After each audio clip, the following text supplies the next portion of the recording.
തൊട്ടടുത്തുള്ള പയ്യനാണ്. നമ്മളും അവരും ഒരേ കുടുംബം പോലെ കഴിഞ്ഞിട്ടുള്ളതാണ്. ഞങ്ങളുടെ വീട്ടിൽ അവൻ വരും, അവർ പോയിട്ട് പോകും, കഞ്ഞിയും കരിയൊക്കെ അങ്ങോട്ടും ഇങ്ങോട്ടും മാറ്റി വയ്ക്കും. അങ്ങനെയൊക്കെ ഒരുപാട് ഒരേ കുടുംബം പോലെ കഴിഞ്ഞിട്ടുള്ളതാണ്. അപ്പോൾ അങ്ങനെയുള്ള സാഹചര്യത്തിൽ ഞങ്ങളുടെ കുഞ്ഞിനെ സ്കൂളിൽ കൊണ്ടുപോകുന്നത് വരെ അവൻ തന്നെയാണ് ചെയ്തുകൊണ്ടിരുന്നത്. അപ്പോൾ അങ്ങനെ ഒരു ബന്ധമുള്ളത് കൊണ്ടാണ് ഇങ്ങനൊരു അവനൊരു മോശമായ ഒരു കൊച്ചിനോട് ചെയ്യാൻ തോന്നിയത്. അതൊക്കെ സാഹചര്യ തെളിവുകൾ തന്നെയാണ്. അതൊക്കെ ആ കൊണ്ടുപോയത് കൊണ്ട് എന്താ കുഴപ്പം എന്നാണ് ജഡ്ജി ചോദിക്കുന്നത്. അപ്പോൾ അതൊക്കെ ഈ ജനലിലൂടെ ഇറങ്ങാൻ പറ്റിയില്ല, പോലീസുകാരന്ന് വന്നില്ല, പിന്നെ ഇതെല്ലാം ഈ പ്രതിഭാഗം എന്ത് വാദിച്ചോ അതാണ് അവിടെ റിപ്പോർട്ടായിട്ട് വന്നിരിക്കുന്നത്. അതുകൊണ്ട് നമുക്ക് ഈ റിപ്പോർട്ടിനെ അംഗീകരിക്കാനേ ഒരിക്കലും കഴിയില്ല. അതായത് ഇവൻ തന്നെയാണ് ചെയ്തിരിക്കുന്നത് 100% ഞങ്ങൾക്ക് ഉറപ്പുണ്ട്. ഇത് അങ്ങനെയാണെങ്കിൽ ഈ റീഓപ്പൺ ചെയ്യും എന്ന് CBIക്ക് കൈമാറും എന്നും പറഞ്ഞുകൊണ്ട് ഈ പ്രതിഭാഗം വക്കീൽ ഇന്നലെ അവിടെ മാധ്യമങ്ങളോട് ഭയങ്കര ഷോയൊക്കെ കാണിച്ചായിരുന്നു. അപ്പോൾ അങ്ങനെയുള്ള ആണത്തമുള്ള വക്കീലാണെങ്കിൽ ഇന്ന് അങ്ങനെയാണെങ്കിൽ ഒരു റിപ്പോർട്ട് കൊടുക്കട്ടെ, CBIക്ക് കൈമാറട്ടെ, വീണ്ടും ഈ പ്രതിയിലൊക്കെ ഈ കേസ് വരുവുള്ളൂ എന്ന് ഞങ്ങൾക്ക് നല്ലപോലെ ഉറപ്പുണ്ട്. അങ്ങനെ ആണത്തുള്ളതാണെങ്കിൽ അങ്ങനെ ചെയ്യട്ടെ. ഈ പോലീസിന് ഏതെങ്കിലും ഘട്ടത്തിൽ വീഴ്ച പറ്റിയതായിട്ട് നിങ്ങൾ കരുതുന്നുണ്ടോ? കോടതി അത്തരത്തിലൊരു നിരീക്ഷണം നടത്തിയിട്ടുണ്ട്. അവർ കഴിവതുമുള്ള തെളിവുകൾ, അതായത് 4 ദിവസം കഴിഞ്ഞിട്ടാണ് പ്രതിയെ കിട്ടുന്നത്. അതായത് 3-ാം ഭാഗമാണ് പോസ്റ്റ്മോർട്ടം റിപ്പോർട്ട് വരുന്നത്, കുഞ്ഞ് പീഡിപ്പിക്കപ്പെട്ടിട്ടുണ്ടെന്നുള്ളത്. അതിന് കഴിഞ്ഞിട്ടാണ് ഇങ്ങനൊരു അന്വേഷണം നടക്കുന്നത്. അപ്പോൾ അങ്ങനെ നടക്കുമ്പോഴാണ് ഈ ഇവൻ മാത്രമല്ല, ഇവിടെ നിന്ന് 5 പിള്ളേരെ കൊണ്ടുപോയാണ് അവിടെ ചോദ്യം ചെയ്തുകൊണ്ടിരുന്നത്.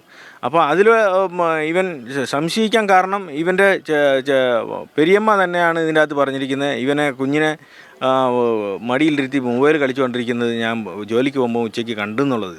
അപ്പോൾ ഇവനോട് ചോദിച്ചപ്പോൾ ഞാൻ 3 ദിവസമായിട്ട് കുഞ്ഞിനെ കണ്ടിട്ടേ ഇല്ലെന്ന് പറഞ്ഞു. അതാണ് കേസിന് മുഖ്യമായിട്ട് ഇവനെ സംശയിക്കാൻ തന്നെ പോലീസിന് കാരണമായത്. അത് ഇവൻ മറന്നുപോയി പറഞ്ഞതായിരിക്കും എന്ന് പറഞ്ഞിട്ട് 3 റൗണ്ട് അവന് മഫ്റ്റിയിലും അല്ലാത്ത രീതിയിലും ലോകിയത്തിലും വേറെ ആളുകളെ വെച്ച് ഇങ്ങനെ ചോദിച്ചു, നീ എന്നാടെ ലാസ്റ്റ് കുഞ്ഞിനെ കണ്ടതെന്നുള്ള ആ രീതിക്ക് ചോദിക്കുമ്പോഴും എല്ലാം ഇവൻ പറയുന്നത് ഒരേ മൊഴി തന്നെയാണ് പറയുന്നത്.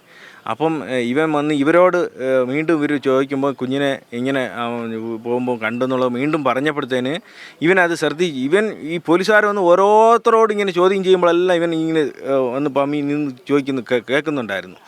എന്നിട്ട് ഞങ്ങളൊക്കെ ഇവിടെ ഗ്രൗണ്ടിൽ കസായിട്ട് ഇരിക്കുമ്പോൾ ഇവൻ വന്ന് കരഞ്ഞുകൊണ്ട് മാനസികമായിട്ട് വെപ്രാളപ്പെട്ട് ഇവൻ 3 ദിവസമായിട്ട് ഉറങ്ങിയിട്ടില്ല, ഭയങ്കര ടെൻഷനിലാണ്, ഇത് പിടിക്കപ്പെടുക എന്നുള്ള പേടിയിൽ.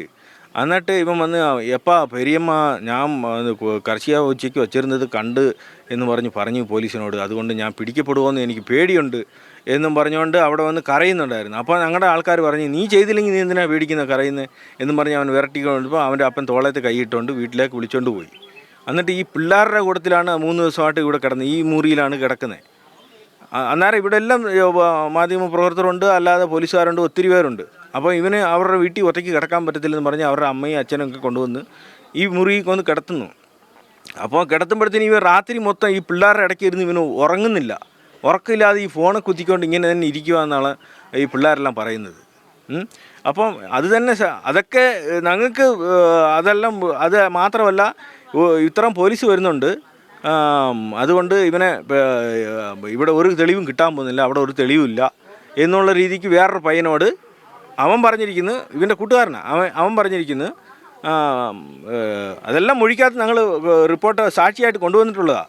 അപ്പം അവൻ പറയുന്നു, എടാ ഇത്രയും പോലീസുകാർ വരുന്നത്, അതുകൊണ്ട് എവനെയിലും ഒരുത്തനെ പൊക്കുമെന്നാണ് തോന്നുന്നത് എന്നും പറഞ്ഞ് അവൻ പറഞ്ഞപ്പോൾ, പോണേ അങ്ങനെ ഒരു കേസൊന്നും ഇല്ല ഇവിടെ ഒരു തെളിവില്ല, അതുകൊണ്ട് ഇത് കേസ് വെറുതെ പോകും, നോക്കിയോ എന്നും പറഞ്ഞ് അവൻ അപ്പം തന്നെ പറഞ്ഞു.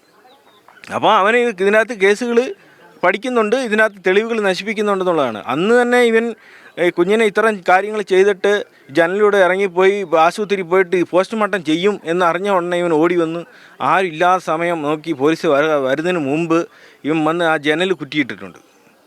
ഇവൻ തന്നെ പറഞ്ഞ കാര്യങ്ങളാണ്. ജനൽ കുറ്റിയിട്ടിട്ട് ഇവൻ ഇട്ടിരുന്ന ഡ്രസ്സ് അതേ കളറിൽ ഈ ഡ്രസ്സ് സോപ്പ് വെള്ളത്തിൽ അവൻ്റെ വീട്ടിൽ കൊണ്ട് വെള്ളത്തിൽ മുക്കി വെച്ചിട്ട് അതേ കളറിലുള്ള ഡ്രസ്സ് ഇട്ടിട്ടാണ് വീണ്ടും ഈ പടുത എടുക്കാനും ബദലിടാനും ഞങ്ങളുടെ കൂട്ടത്തിൽ ഇവൻ ഇങ്ങനെ നടക്കുന്നത്.